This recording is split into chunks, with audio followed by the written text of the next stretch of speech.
The office had a specific hum to it on Friday afternoons. It was the sound of computers being shut down with a little more force than necessary, of desk drawers closing with a final thump, and of voices pitched a note higher with weekend plans. For her, it was the sound of meticulous completion. Her fingers, slender and precise, moved across her keyboard, logging the final supply orders for the week. 2 reams of ivory bond paper for the senior partner's printers, a box of black rollerball refills, a fresh bottle of industrial-strength whiteboard cleaner. She noted each item, checked the budget code, and clicked submit with a quiet sense of satisfaction. Her world, at her desk in the corner of the third-floor office of Kinley & Sons Financial Strategies, was one of quiet, essential order outside her cubicle. The usual landscape of beige fabric and gray partition walls was being invaded by flashes of silver and deep blue. The partner gala. It was the biggest event of Kinley & Sons' social calendar, a night where ties were tightened, dresses were expensive, and deals were whispered over glasses of champagne that cost more than her daily lunch. For weeks, the event had been a ripple of anxiety through the otherwise steady waters of the office. You could see it in the harried walks of the junior associates tasked with the planning, in the stacks of folded tablecloths leaning against the copy room, and in the heated, hushed debates about floral arrangements that drifted from the conference room. She watched it all, as she always did, from a calm distance. Her name wasn't on any of the planning committees. Her role was to ensure the pens worked, the notepads were stocked, and the coffee machines didn't give out during the final, frantic preparations. It was a role that suited her. She was an observer, a facilitator, a person who smoothed the path for others without ever needing to walk the red carpet herself. Her colleagues knew her as kind, unfailingly efficient, and pleasantly quiet. If they thought of her at all beyond a request for a stapler or a filing question, it was with a vague, benign fondness. She was a part of the office furniture, reliable and unremarkable. That Friday, as the 5 p.m. exodus began, a different kind of energy crackled through the hallway. It was pure panic. She heard it before she saw it, a sharp, staccato click of heels moving far too fast on the polished floor, heading straight for the open plan area where the gala committee had set up their war room. They what? No, that's impossible. We have a contract. The voice belonged to Margaret from Human Resources. Margaret was usually a picture of crisp, blonde composure. Now, her voice was fraying at the edges. A younger associate, his shirt sleeves rolled up and hair disheveled, followed in her wake. I just got the call. The pianist's van broke down in Wiltshire. The bassist's wife went into labor. The drummer. I don't even know. The whole trio is out. They're apologizing, but they're out. The news spread through the departing staff like a gas leak. Whispers hissed from cubicle to cubicle. The jazz trio canceled. The gala is tomorrow. There's going to be dead silence during the cocktail hour. The idea of silence at a Kinley & Sons event was apparently more terrifying than any market crash. The cocktail hour wasn't for drinking. It was for networking, for showcasing clients, for the subtle ballet of power and connection. Music was the oil that made that machine run smoothly, a non-intrusive sound that gave people permission to talk, to mingle, to be seen. Without it, the event would be a room full of awkward people listening to the clink of their own glasses. She finished shutting down her computer, methodically aligning her mouse pad with the edge of her desk. She felt a pang of sympathy for the planning committee. She knew what it was like for a meticulously planned world to suddenly tilt on its axis. She was gathering her bag when the click-clack of heels changed direction and came to a stop right at the entrance to her cubicle. She looked up. Margaret stood there, her usually perfect makeup not quite masking the stress around her eyes. She was clutching a tablet to her chest like a life preserver. "Hello," Margaret said, forcing a smile that didn't reach her eyes. You're still here. Good. Just finishing up," she replied, her voice soft. Good, good." Margaret took a half step into the cubicle, an invasion of the small, tidy space. She lowered her voice, though there was hardly anyone left to overhear. "Look, I'm in a bind. A colossal bind. You heard about the music." She nodded. "I'm sorry. That's very unfortunate timing." "Unfortunate? It's a disaster." Margaret caught herself, dialing back the volume. "We need a solution. Any solution. And I remember, from the staff survey at the Christmas party, I think you mentioned you played the piano? As a child." She felt a small, internal flinch. The survey had been a silly team-building thing. List a hidden talent. She'd written, as a joke mostly to herself, "Can play for Elise, badly." Oh, That, she said, brushing a strand of hair behind her ear. That was a long time ago. Just some lessons when I was a girl. I'm very rusty. Margaret's eyes lit up with a desperate hope. But you can play. You have a piano? An old one at home, yes. But really, I'm not perfect. Margaret barreled on, as if she hadn't spoken. Look, we're not asking for a concert. Heaven knows we couldn't afford a proper one now anyway. We just need sound. Nice, simple, background sound. Ambient music. You know the kind, pleasant, gentle, something that just fills the space. Margaret gestured vaguely with her hands, mimicking the spreading of musical wallpaper. No one will really be listening. They'll be talking, networking. You could play, I don't know, some popular tunes, some film themes, something easy, just for the cocktail hour, from 6 to 7. We'd pay you the overtime rate, of course, and you'd get to enjoy the gala afterwards. Free dinner. The offer hung in the air. Margaret looked at her with a mixture of pleading and a deep-seated assumption that this was a trivial favor to ask. The subtext was clear. It's not important. You're not a real musician. This isn't a real performance. It's just a task, like filing or ordering paper. She looked from Margaret's anxious face to her own tidy desk, to the world of spreadsheets and predictability it represented. A part of her wanted to say no, to cite the rustiness, the nerves, the sheer absurdity of it. But another part, a quieter, lonelier part, saw the genuine panic in Margaret's eyes. She understood what it was like to be responsible for something, and to have it fall apart, through no fault of your own. And the request was so small, so minimal. Something easy. How could saying no to something easy be difficult? She felt the weight of the expectation, the simple solution she represented. She was not a diva. She was the person who solved small, practical problems. Just the cocktail hour? She asked, her voice barely above a murmur. 6 to 7, sharp. Then the string quartet arrives for dinner, Margaret confirmed, leaning in. You'd be saving the entire event, truly. She took a slow breath, the kind she took before tackling a particularly complex filing system. All right, she said. I can do that. The relief that washed over Margaret's face was instantaneous and profound. She reached out and touched her arm, a gesture she had never made before. Oh, thank you. Thank you so much. You are an absolute lifesaver. Just some nice, simple tunes. Nothing fancy. No pressure at all. Margaret scurried away, already tapping on her tablet, her crisis averted. The office was now almost empty, the weekend silence beginning to descend. She remained standing in her cubicle for a long moment. The hum of the computers was gone, replaced by the faint buzz of the overhead lights. Nice, simple tunes. The words echoed in the quiet space. No pressure at all. She picked up her bag, a sensible, woven tote, and slung it over her shoulder.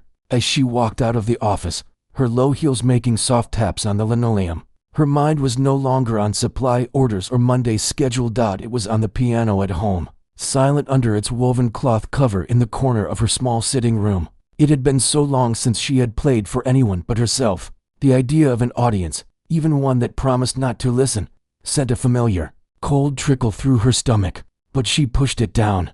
It was just background music, a simple task, a favor for a colleague. She stepped out into the cool evening air, the city lights starting to glitter. Somewhere in a distant part of her memory, a melody stirred, not simple or popular, but complex and aching and beautiful. She shook her head slightly, as if to dislodge it. That wasn't what was requested. She was just asked for something easy, and she was a person who did what was asked of her. The weekend unfolded, but not as weekends usually did. Saturday morning usually meant a slow pot of coffee, the gentle rustle of the newspaper, and the quiet pleasure of having nowhere to be. Today, there was a low hum of anxiety sitting just beneath her ribs, a feeling she hadn't invited but couldn't seem to dismiss. She moved through her small apartment, tidying things that were already tidy. She plumped the cushions on her sofa, wiped down the already clean kitchen counters, and rearranged the books on her shelf by color, then changed them back to alphabetical order. It was busy work, a way to keep her hands moving while her mind circled the same thought. The piano. It sat in the corner of her living room. An old friend grown distant. It wasn't a fancy instrument, but it was solid. A well-loved upright piano with a rich, dark wood finish that had faded in places to a warm honey color, where the sunlight used to hit it years ago. A thick, woven cloth cover protected it from dust, making it look like a piece of forgotten furniture. A silent monument to a different version of herself finally. With the apartment impossibly clean, she ran out of distractions. She stood in the middle of the room, her arms crossed tightly. The silence felt heavy. Taking a deep breath, she walked over to the corner. She took hold of the cloth cover and, with a soft whoosh, pulled it away. A small cloud of dust, golden in the morning light, danced in the air. The piano emerged, its keys a pattern of off-white and faded black. She let her fingers brush lightly across the top, leaving trailing lines in the fine layer of dust. There was a tightness in her chest, a mixture of longing and fear. She pulled out the old, velvet-covered bench and sat down. The familiar creak of the wood was a sound from a past life. She opened the fallboard, revealing the full keyboard. For a long moment, she just looked at it. Her hands rested in her lap, feeling strangely separate from her body. Nice, simple tunes. Margaret's words came back. Something easy. Tentatively, she raised her right hand and placed her fingers on the keys. They felt cool and smooth. She pressed down. A single note, middle C, rang out in the quiet apartment. The sound was slightly out of tune, a little duller than it should be, but it was a real sound. It vibrated in the air and traveled right up her arm. She played a simple C major scale, up and down. Her fingers were stiff, the movements clumsy. They were office workers' hands now, used to keyboards and pens, not this. She tried to think of something nice and simple. The melody of a popular love song from a few years ago came to mind. She fumbled through the first few bars, her left hand searching for basic chords. It sounded halting, childish, wrong. The music died in the middle of a phrase. She let her hands fall back into her lap, a wave of hot shame washing over her. This was what they expected. This was the level of ambient sound they wanted. The thought was somehow more depressing than the prospect of playing it all. She closed her eyes. Behind her eyelids, in the private darkness of her own mind, different music began to play. Not melodies, but feelings. The feeling of sitting at a grand piano in a vast, quiet hall as a teenager. The only light a single lamp shining on the sheet music. The feeling of her teacher's hand on her shoulder, a gentle pressure that meant breathe. The feeling of a phrase coming together, not as individual notes, but as a single, flowing idea. A story told without words, without thinking, almost as if her hands were moving on their own. She placed them on the keys again.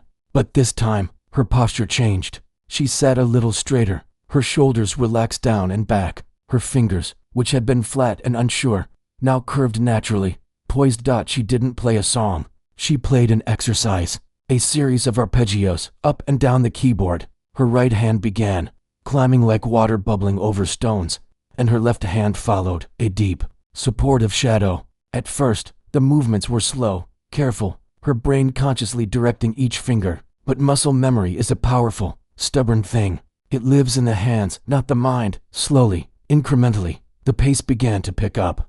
The stiffness in her fingers began to melt away, replaced by a fluidity she had forgotten she possessed.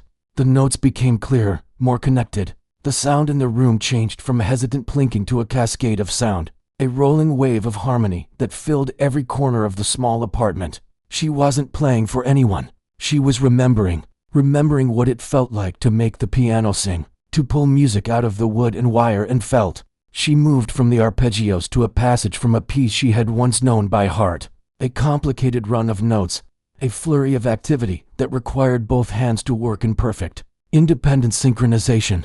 Her mind went blank of thought. It was all sensation now, the cool keys, the slight resistance of the action, the vibration of the strings through the floor. She missed a note, fumbled a transition, but she didn't stop. She circled back, tried it again, slower, and then again, a little faster. A strange thing happened. The low hum of anxiety in her chest didn't vanish, but it changed. It mixed with this old, familiar energy, this focused calm that only ever came when she was here, at the keys. It became a kind of thrilling tension, like the feeling before a storm breaks.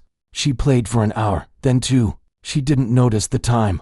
She played fragments of old repertoire, a stormy section from a Russian composer, a delicate, sad line from a French nocturne, the powerful, rhythmic opening of a ballade. She didn't play any piece from start to finish. She visited them like old neighborhoods, remembering the turns and the landmarks. When she finally stopped, the silence that rushed back and was profound. It felt different from the silence before. This silence was alive, vibrating with the echo of what had just filled it. Her hands rested on the keys, trembling slightly. Not from fear, but from use, from a kind of awakening. She looked at her hands as if seeing them for the first time. They were the same hands that filed invoices and typed reports. But in this moment, they felt like they belonged to someone else. Or perhaps they had finally come back to their true owner. The rest of the weekend was spent in this new, strange space between her two worlds. On Sunday, she went to the grocery store. She did her laundry. She called her sister for their weekly chat. She spoke about the weather, about a new recipe she wanted to try. She did not mention the piano. It felt too private, too fragile a thing to expose to the open air of conversation. But in the quiet moments while folding socks, while waiting for the kettle to boil, her fingers would twitch, tracing invisible patterns on her leg. Her mind was running through passages, solving little technical problems she'd stumbled on the day before. The fear was still there. The thought of all those people, the partners in their sharp suits, the clients with their assessing eyes, made her stomach clench. But now, underneath the fear, there was something else. A tiny, stubborn coal of defiance. On Sunday evening, as she prepared her outfit for the next day, a simple, elegant black dress she'd owned for years and never had occasion to wear, she stood before the piano again. She wouldn't practice the popular tunes. That wasn't her. That wasn't what the instrument in front of her was for. Instead, she sat down and played one piece, slowly and with deep feeling, from beginning to end. It was a shorter piece, beautiful and melancholic. She played it not thinking about technique or an audience, but simply to feel the story of it, to remember how to connect her own heart to the sound. When the last note faded, she gently closed the fallboard and replaced the dust cover. The piano was once again a shrouded shape in the corner, but the room didn't feel silent anymore. It felt charged, like the air after a lightning strike, waiting for the thunder. She went to bed that night with the melodies weaving through her dreams. The anxiety was a cold stone in her gut, but in her hands, curled on the pillow, she could still feel the ghost of the keys, the memory of their power. They had asked for something easy, something to fill a silence, but as she drifted towards sleep, a quiet, rebellious thought whispered in the dark, what if I give them something else? The day of the gala arrived with a brittle, sunny clarity that felt like a lie. All morning at the office, a strange electric current seemed to run just under the surface of everything. For everyone else, it was the buzz of a big event. For her, sitting at her desk, it was a low, steady hum of dread. She tried to lose herself in her work, in the comforting solidity of numbers and lists. She processed the Monday invoices with extra care, aligning the decimal points perfectly. But her mind kept drifting to the evening ahead, like a tongue worrying a loose tooth. The simple black dress hung on the back of her office door in a garment bag, a silent reminder. Throughout the day, well-meaning colleagues stopped by her cubicle. So you're the savior of the gala, said a man from accounts, grinning. Just don't play any funeral marches, eh? He chuckled at his own joke and walked off. A younger woman from marketing leaned in, her face sympathetic. I'd be so nervous. Are you nervous?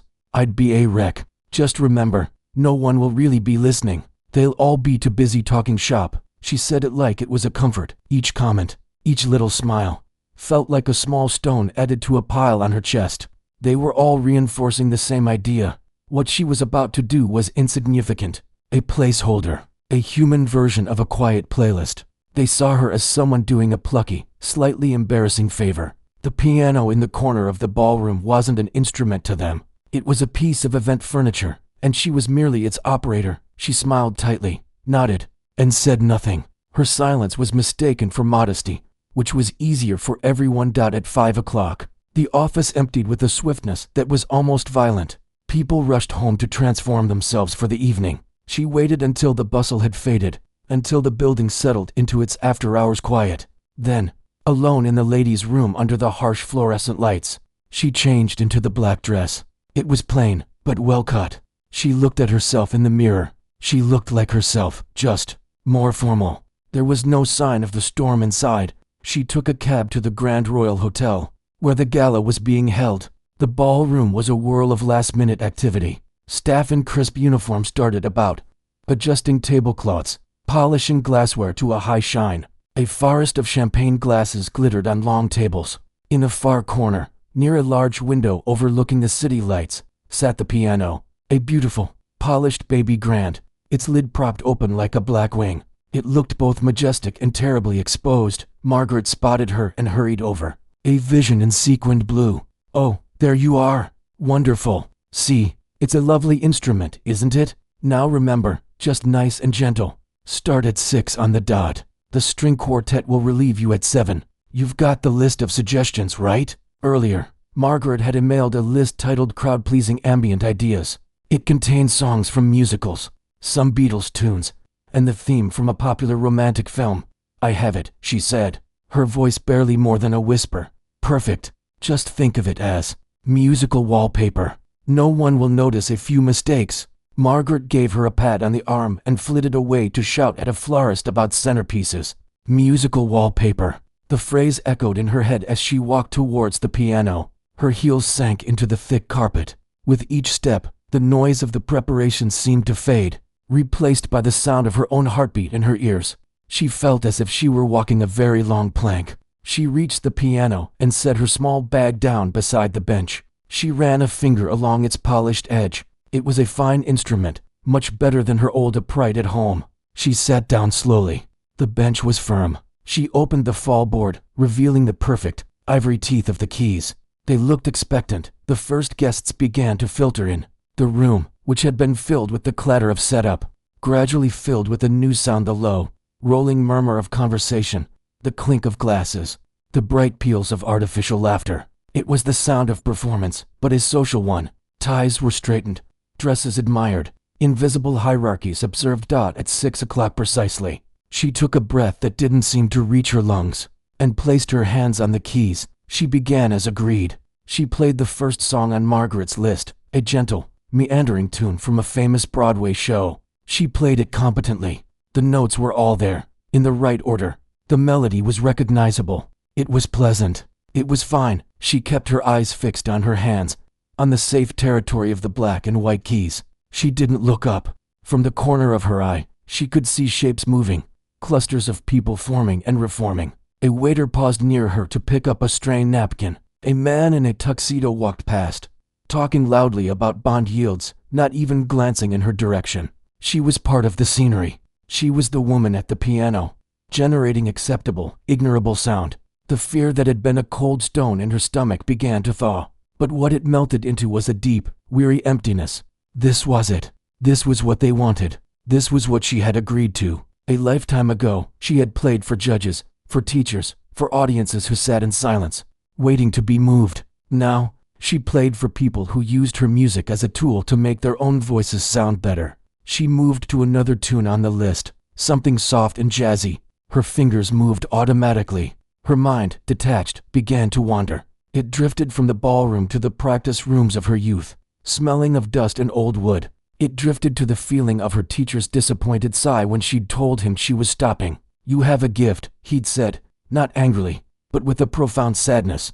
It would be a shame to lock it away. She looked up, finally, allowing herself to really see the room. She saw a senior partner holding court, a circle of younger associates laughing a little too eagerly at his jokes. She saw a woman nervously smoothing her dress as she approached a group. She saw the careful calculations in every smile, the subtle sizing up in every handshake. It was a ballet of ambition and anxiety, all masquerading as effortless celebration. And in that moment, the emptiness inside her crystallized into a clear, sharp feeling. It wasn't anger, exactly. It was a kind of lonely defiance. This room was full of people shouting to be heard, to be seen as important. And she was in the corner, whispering, making herself small on purpose. A memory flashed, not of music, but of a feeling. The feeling she'd had at home just 2 days before, when the arpeggios had flowed and the old power had buzzed in her hands. That feeling had been real. This careful tinkling, this was the real pretense. The decision didn't come as a dramatic resolution. It came quietly, like a door clicking shut in a distant part of her soul. She finished the gentle jazz tune, letting the last chord hang softly in the air. There was a brief pause, a natural lull, in that pocket of relative quiet, as servers began to circulate with trays of canapes and the conversation swelled to fill the space. She lowered her hands to her lap. She closed her eyes for just a second, shutting out the glittering room. She thought of the dusty piano in her apartment. She thought of the years of silence. She thought of the easy request, and the invisible cage it had built around her. When she opened her eyes, her gaze was different. It was focused, not on the keys, but on some distant point only she could see. Her posture shifted. Her shoulders, which had been hunched slightly forward, relaxed and squared. She lifted her hands again, but not with the tentative grace of before. This time, they hovered with a poised certainty. She ignored the list.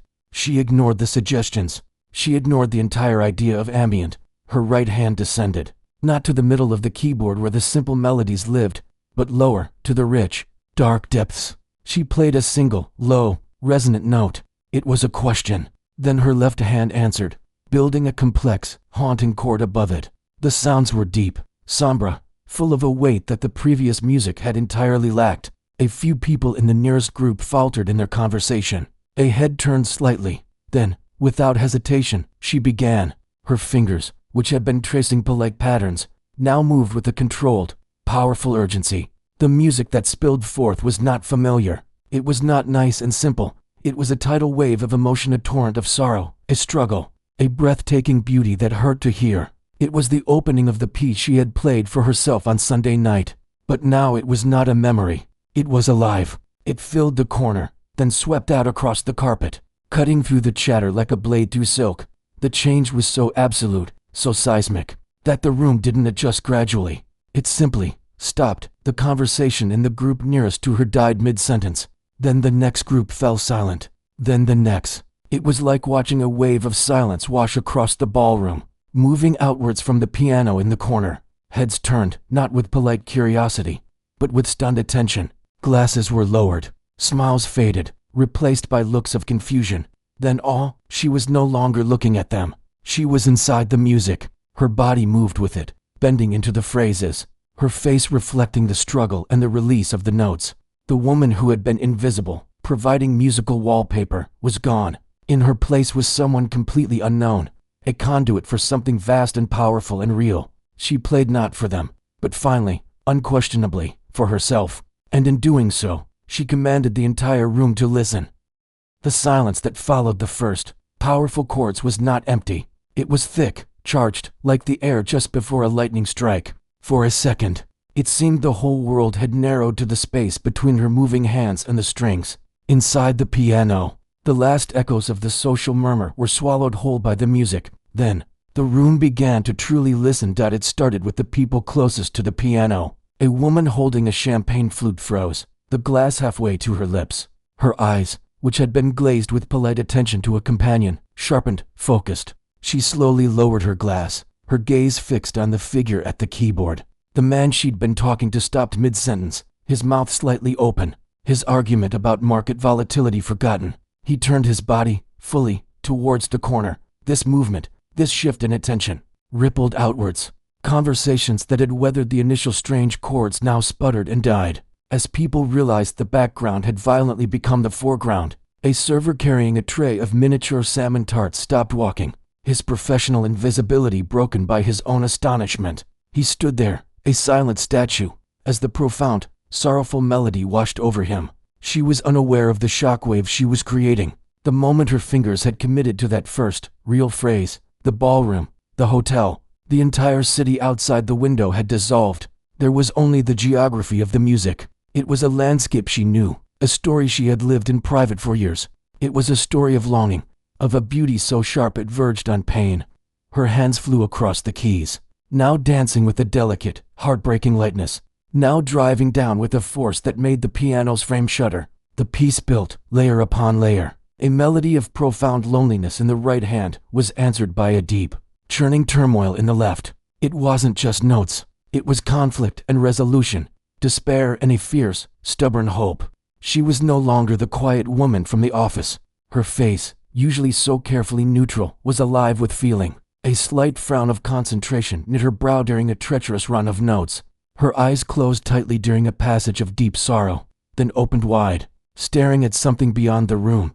During a surge of defiant strength, a strand of hair came loose from its careful arrangement and fell across her cheek. She didn't notice. In the audience, emotions began to surface on faces that were trained to show none. A senior partner, a man known for his icy calm during financial storms, found his throat constricting. The music bypassed his intellect and went straight to a memory he hadn't visited in decades. The feeling of being young and full of a dream that had nothing to do with money. He didn't know what the dream was anymore, only that the feeling was suddenly, painfully, fresh, a younger associate, perpetually anxious about saying the right thing, felt the complex anxiety in the music, and for the first time all evening, her own inner turmoil felt witnessed, understood. She wasn't alone in her fear. The music gave it a voice, a beautiful, tragic shape. She forgot to be self-conscious. Tears welled in her eyes, and she let them sit there, glistening. Margaret from HR stood near the entrance, her clipboard forgotten, hanging limply at her side. Her face was a mask of utter disbelief. This was not the nice, simple tunes she had requested. This was an earthquake. Her eyes darted from the pianist to the faces of the partners, trying to gauge if this was a disaster or a miracle. She saw awe, not anger. She saw captivation, not complaint. The silence in the room was the deepest compliment she had ever heard. The music climbed to a fever pitch, a frantic, cascading section that seemed almost impossible for two hands to produce. The sound was a torrent, a waterfall of notes. People held their breaths. Could she keep control? It felt on the edge of chaos. And then, with a breathtaking precision, she pulled it all together, landing on a series of chords that were like a series of heavy, final heartbeats. Then, the storm passed. The music descended into a quiet, luminous sadness. A simple, singing melody floated over a gentle, rocking accompaniment. It was the sound of exhaustion after grief, of a quiet dawn after a terrible night. This was almost harder to bear than the fury that had come before. Its tenderness was absolute. A man in the back of the room, who had come only for the free drinks, quickly wiped his cheek with the back of his hand, pretending to adjust his glasses. She was tiring now. The physical demand of the piece was immense, and the emotional outpouring was like bloodletting. But she was in the final stretch.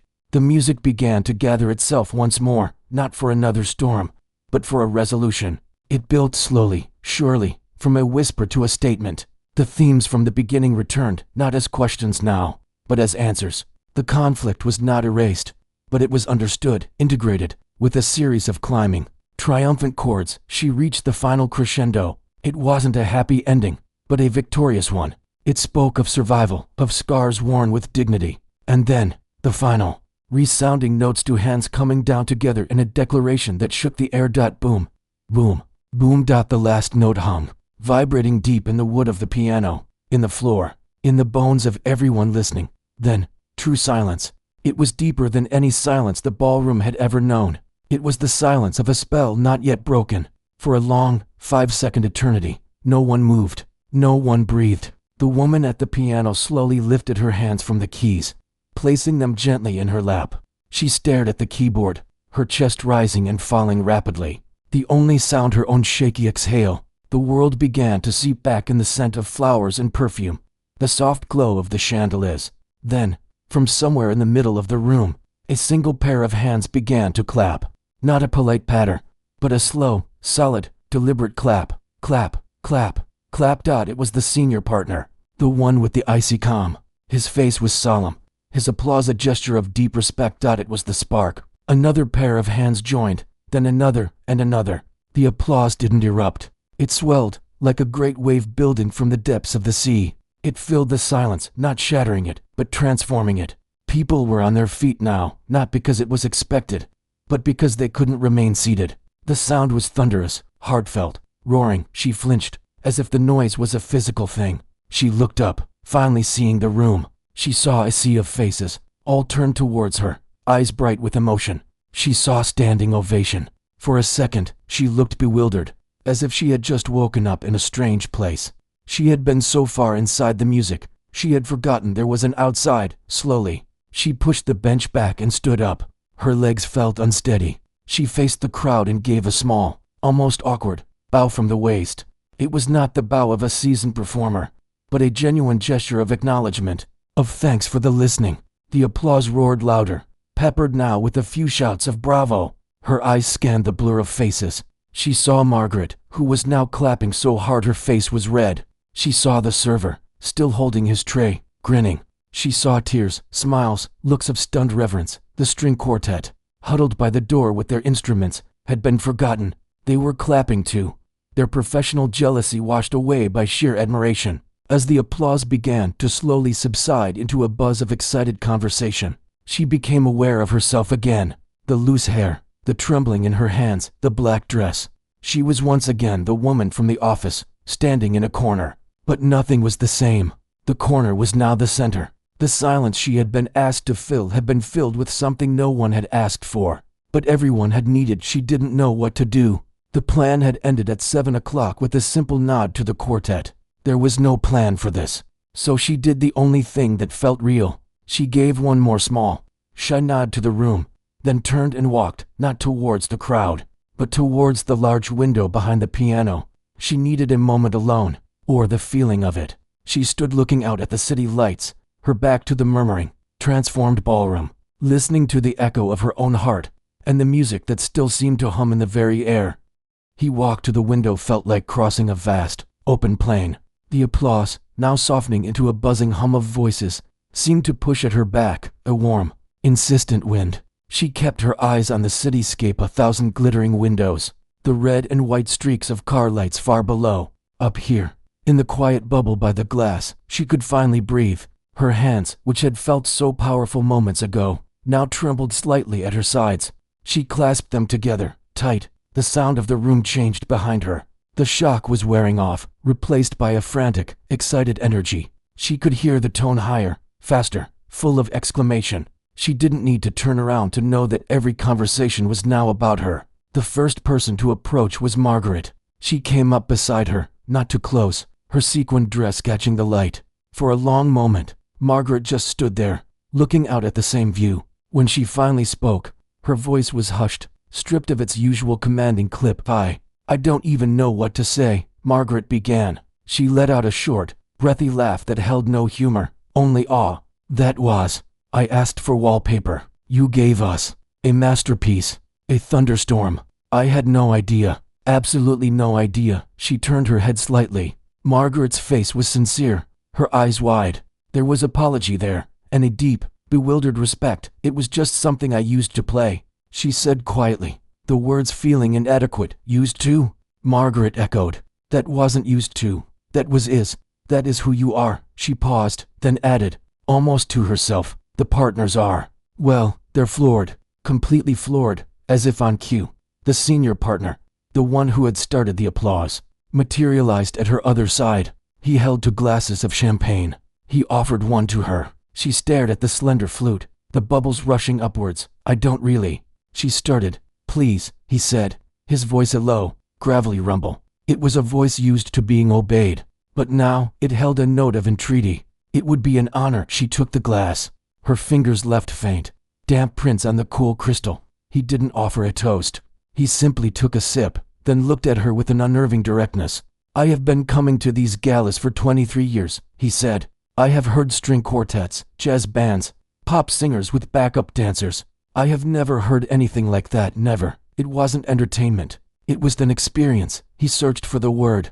It was truth. She felt a blush rise to her cheeks. She took a tiny, nervous sip. The champagne was dry and sharp. "Where did you learn?" he asked. "Conservatory?" She nodded. "A long time ago." "Why are you here?" The question wasn't rude. It was baffled. To him, it was like finding a rare, priceless painting being used as a doorstop in the supply closet. Before she could formulate an answer, a small crowd had gathered, a respectful half-circle of people, holding their drinks, waiting. The younger associate with the tears in her eyes stepped forward first. "Thank you," the young woman blurted out, her voice thick. "That was the most beautiful thing I've ever heard. It made me feel less alone." Then, embarrassed by her own outburst, she melted back into the group. Others murmured agreement. A client, a severe-looking man, said, "That piece, the Chopin, the G minor ballade. My mother used to play the opening, never the whole thing. To hear it live, it's a different beast entirely." "Thank you." The validation washed over her, wave after wave. It was overwhelming. For so many years, her music had existed in a vacuum, judged only by her own harsh inner critic. To have it received, not just heard, by these people she saw as living in a completely different world, was disorienting. They weren't just being polite. They were genuinely moved. The rest of the evening passed in a surreal blur. The string quartet played for the dinner service, but the air had been irrevocably changed. People kept glancing over at her table. They had insisted she stay, of course, and had seated her with Margaret and some of the senior staff. During dessert, the managing partner himself leaned over. "We have a corporate arts outreach program," he said, his tone now purely business. but a warmer, more interested business than she had ever heard directed at her, sponsoring local music schools, that sort of thing. It's been rudderless. I think it needs someone at the helm who actually understands music, not just spreadsheets. Would you be interested in discussing that on Monday? The offer hung in the air, sweet and solid as the chocolate tort on her plate. It was a lifeline thrown from the ship she had thought she was forever stuck on, leading to a different deck entirely. She nodded, managing a quiet, "Yes, I would. Thank you." But the real shift, the one that mattered most, happened later. In the quiet of her own apartment, the adrenaline had faded, leaving a deep, humming fatigue. She took off the black dress, hung it up, and put on soft, old pajamas.